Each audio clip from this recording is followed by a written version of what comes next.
the Emma Valley in the canton of Bern.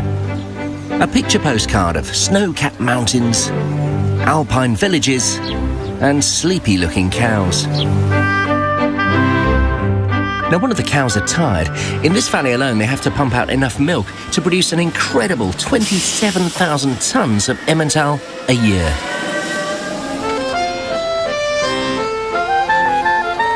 The cows are the first thing that's special about Swiss cheese. These milkers are on a strict diet of wild hillside grass and hay, about 80 kilograms worth a day.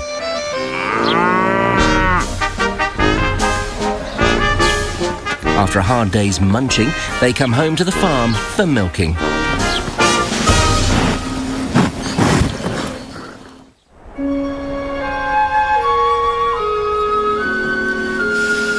"5 a.m. the next morning, all the local dairy farmers deliver another batch of fresh, unpasteurised milk to one of Emmental's 180 master cheesemakers, men like Johannes Sommer.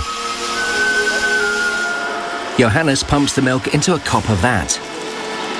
Now to turn the fresh milk into nice, firm cheese. The first step is to curdle the milk, and that requires two things. Johannes ripens the milk by warming it to precisely 32 degrees Celsius for 55 minutes. Then he adds a substance called rennet. Rennet is made up of chemicals extracted from the stomach lining of young calves. It's nature's way of curdling milk. At the same time, Johannes also adds what's known as a starter culture, containing 3 types of bacteria.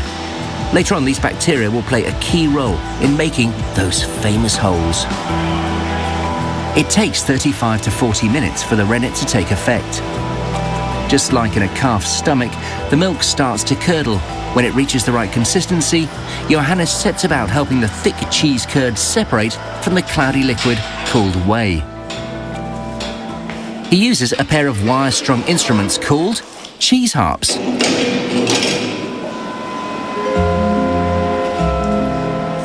The harps slice through the cheese curds, cutting them into small lumps about the size of a grain of corn.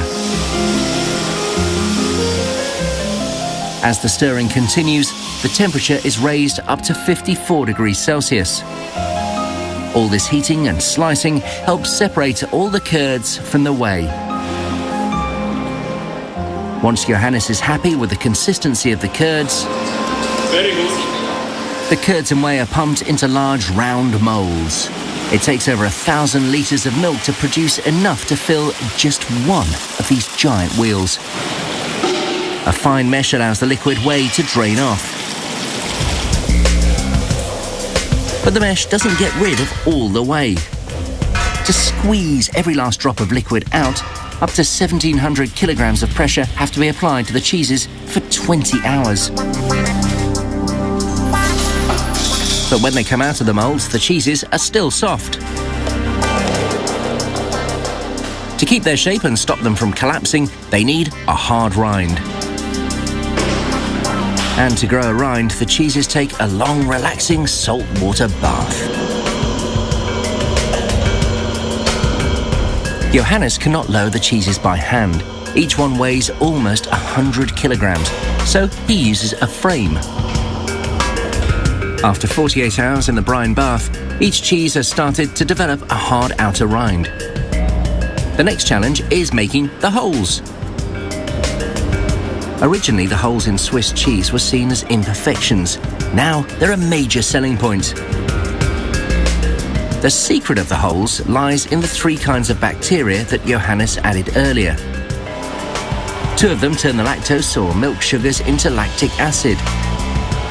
Then the 3rd kind of bacteria consumes this lactic acid, releasing carbon dioxide gas, which forms the bubbles that make the famous holes. The trouble is the bubbles are lighter than the cheese. Left alone, they naturally rise to the top, leaving the lower half without any holes. To stop this happening, Johannes simply flips the cheeses. Ihre Form behalten, haben sie also jung noch die Bandagen dran. Und einmal in der Woche kehren wir die ganzen Käse, dass sie schön gleichmäßige Form bekommen. Und das ging dir so.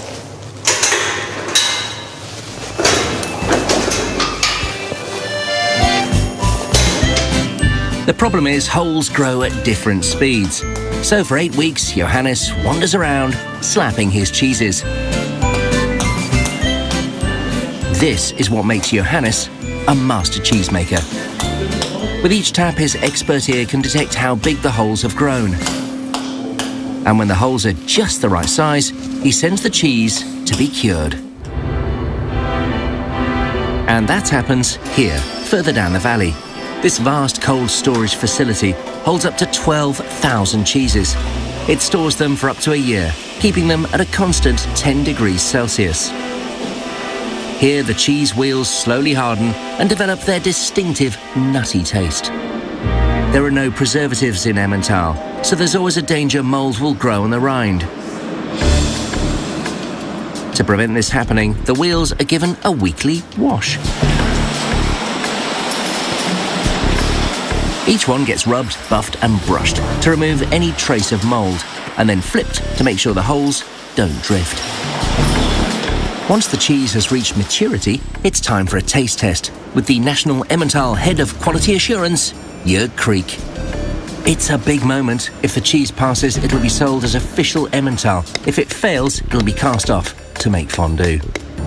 Jörg is looking at 4 criteria: appearance, aroma, taste and consistency of the holes.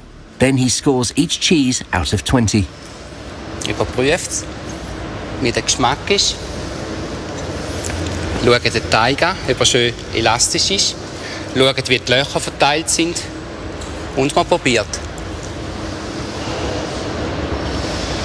Der Käse ist jetzt wunderbar. 19,5 Punkte. With a near perfect score, this cheese is ready to be sold. Another batch of delicious Emmental Swiss cheese.